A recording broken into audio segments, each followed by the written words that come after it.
Howdy and welcome to the Cape. It's great to have you back. I'm Mark and you're watching Blue Street Customs.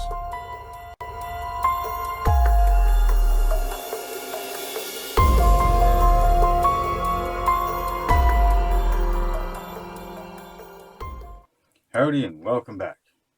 Today, in this episode, I'm going to install the gear drive into my Waterwheel Sawmill.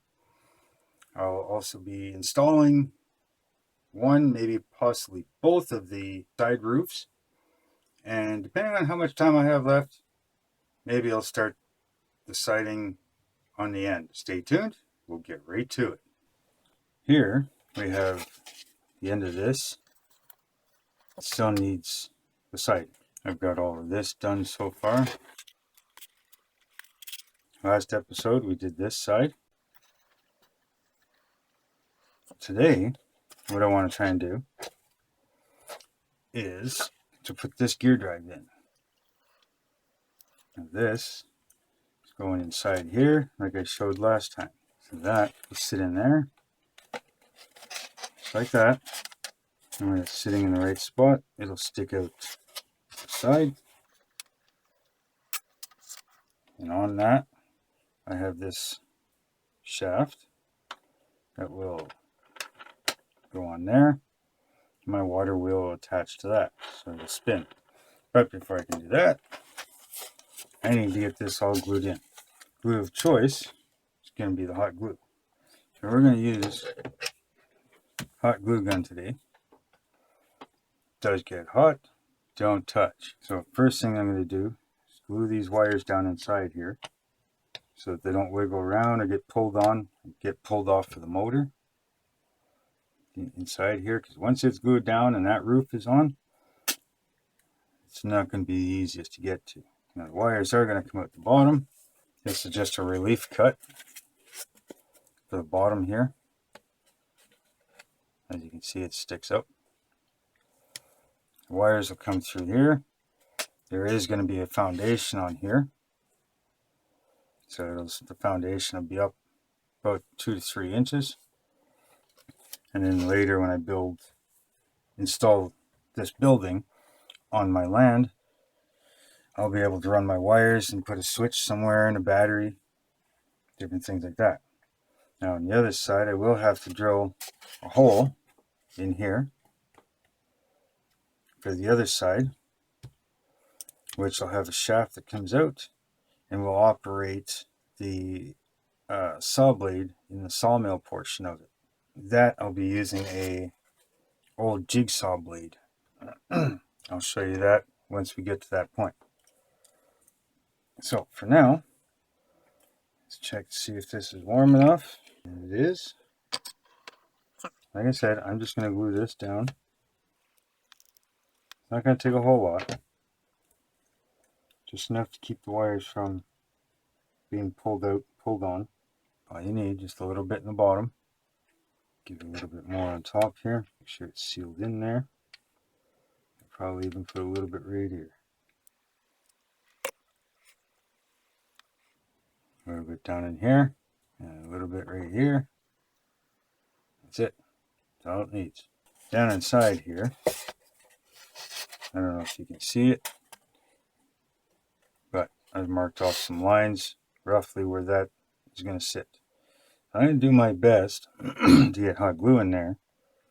Probably put some on this as well. So my hand's going to be in the way for a bit. Sorry about that. But not all out of space, as you can see. You give this a couple dabs here.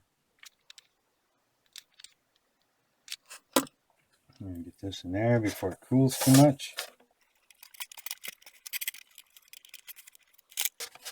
There we have it. All glued in. Wires are sticking out the bottom. You won't see those later on. Should be good to go. Now, next thing I'm going to do, so I'm going to glue on this roof tile here, like so. And I'm just going to use some hot glue.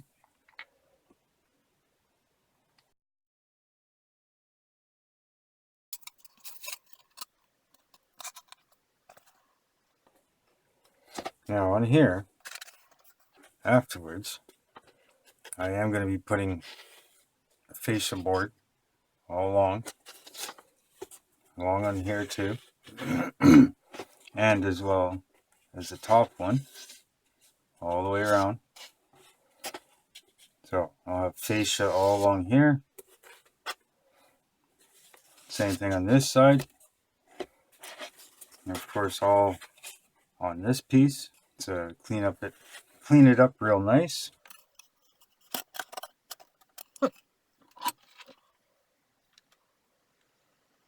Now this one I think I'm going to do a little less on, just for the fact that if I ever have to take it apart, it won't be as hard.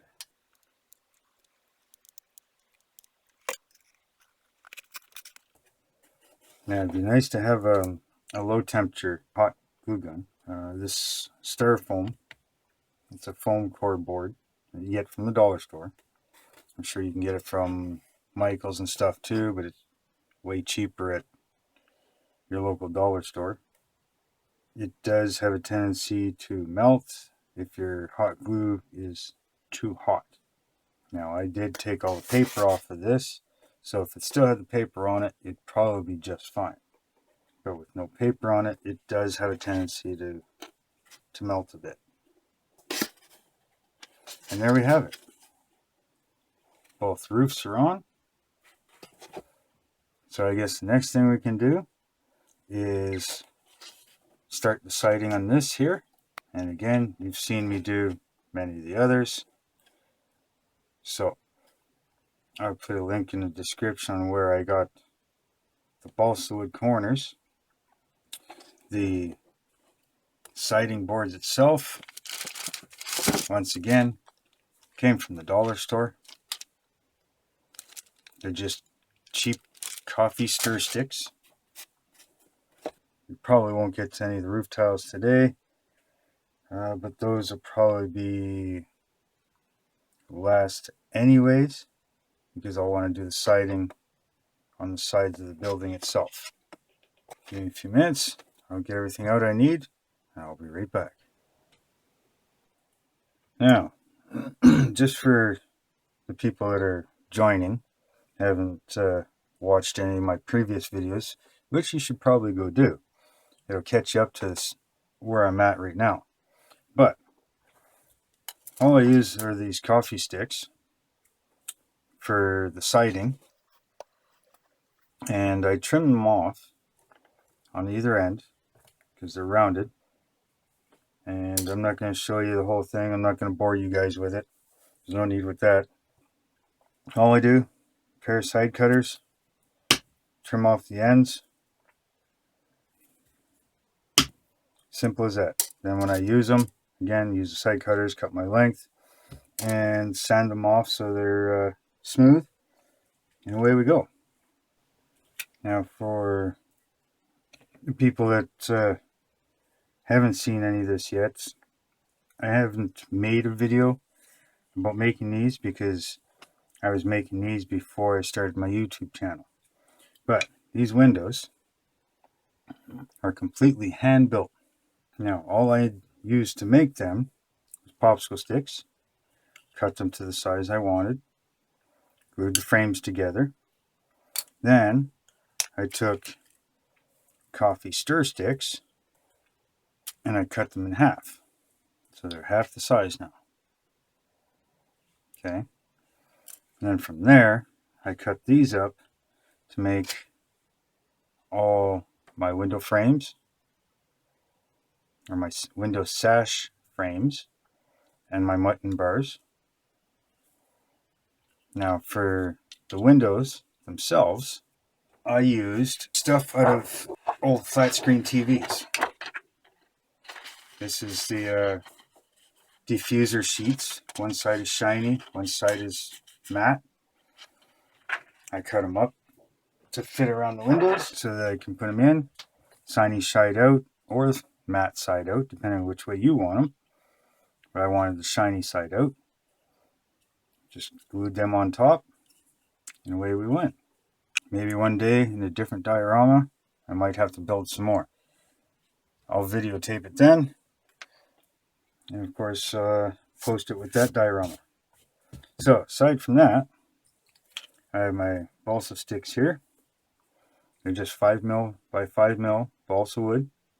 I get them from banggood.com. I'll post the link in the description for you. So here, what we're going to do, they're going to go right there. I'll trim the top for the angle of the roof, just like everything else that I've done so far. Just like that. It's nice.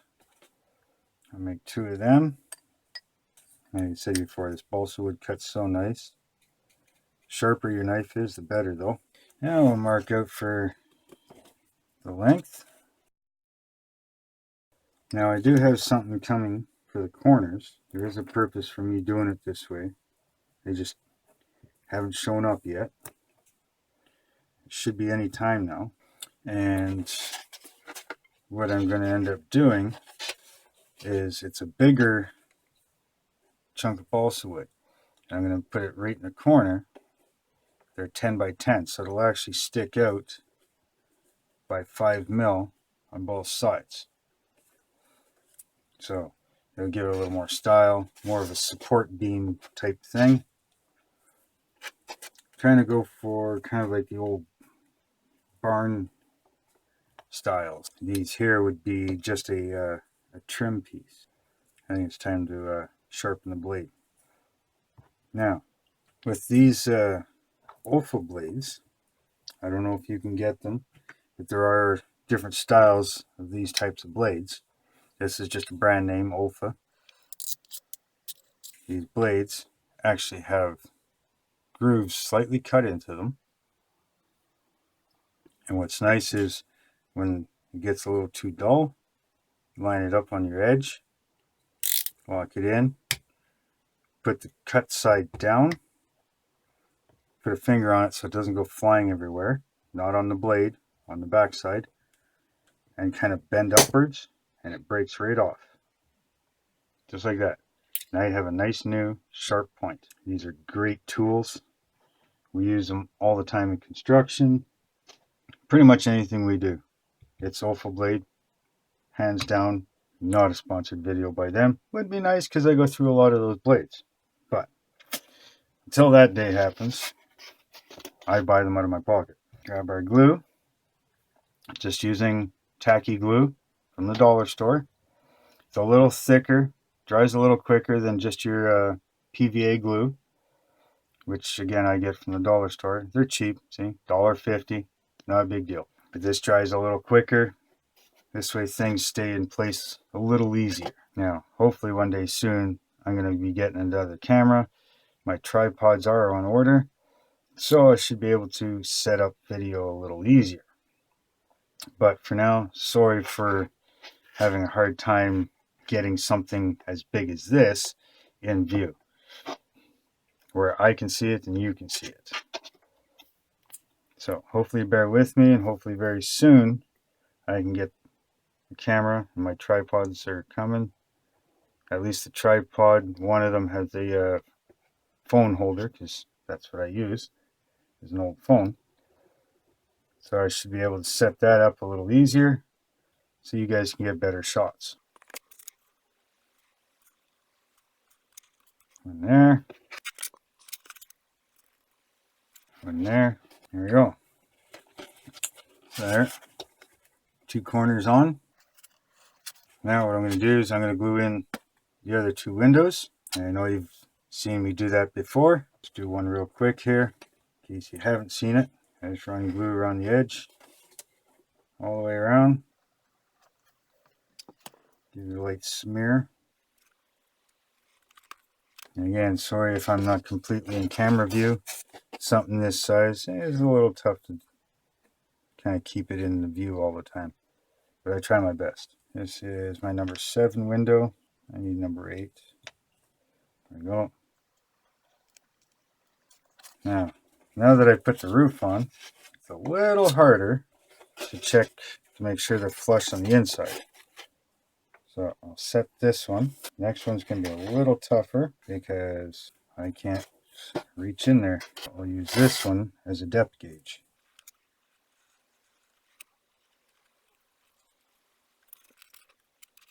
And there we have it. 2 windows in. So what I'm going to do is give this a few minutes to dry up a bit, and then I'll be right back.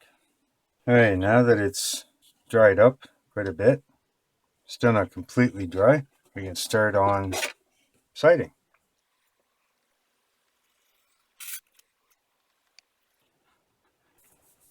Alright, now that the corners and the windows are dried up a bit, we can work on the siding.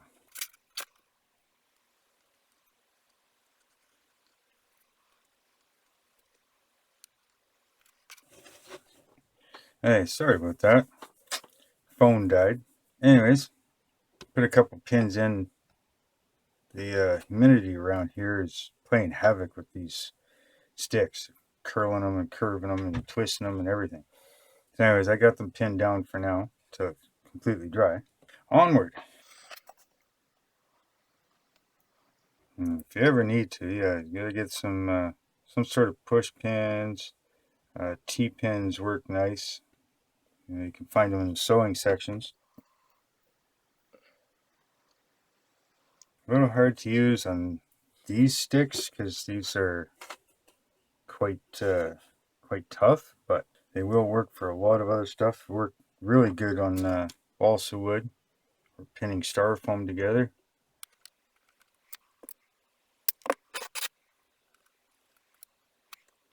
So anyways, I'm going to continue with this, and then I'm going to come back and show you where I'm at. Well, there we have it. The end of it, all done. All 4 sides of the bottom is done. The 2 end pieces of the top are done. Next will be the sides, and then from there we'll do the 3 roofs and we'll do the trim. Now once my 10 by 10 columns come in, I'll put them on the corners, and then I can start building the outrigger for my lean-to where the sawmill is going to be. So that'll be a big lean-to shed on this side. So stay tuned. Make sure you like, share, and subscribe. Hit the bell icon, and you'll see the next video when it comes out. Thanks for watching. Later.